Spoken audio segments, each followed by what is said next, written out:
Storytelling is a little bit like cooking steak because you can undercook or even overcook your story by including too few significant details or too many superfluous details. We need to make sure in stories that we include just the right amount of detail. We need to make sure that every detail we include in the story shapes the story and that there is nothing lacking and nothing unnecessary included. And the same really counts for our day-to-day communication.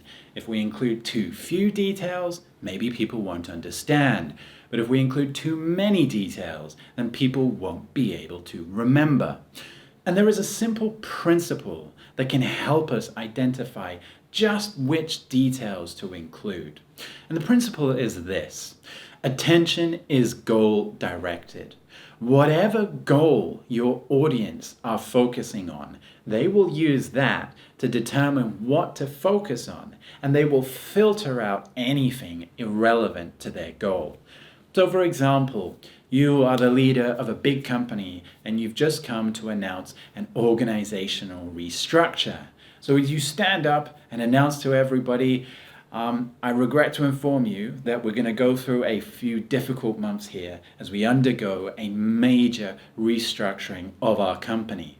Now that you've said that, the audience is now focused on one goal, which is determining if they get to keep their jobs or not.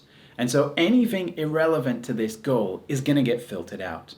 So if you then go on to say, but first, let me explain a bit about why we are restructuring.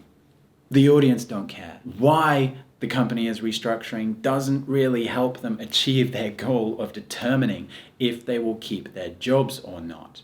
So instead, it may be better to just start by saying, I know you're all going to be concerned about your job security, and I want to do as much as I possibly can to help you keep your jobs. So first, let me explain a little bit about what you can do to stand the best chances of keeping your jobs over the coming months. Now, your audience are going to be a lot more focused on your message. So if you do want your message to have an impact on the audience, remember that attention is goal-directed. And if your message doesn't have anything to do with the goals that your audience are focused on, then they will filter it out. So learn about your audience, learn about what is important to them, and filter out any details that are irrelevant to that. And that way, you can guarantee that your message will have an impact on them.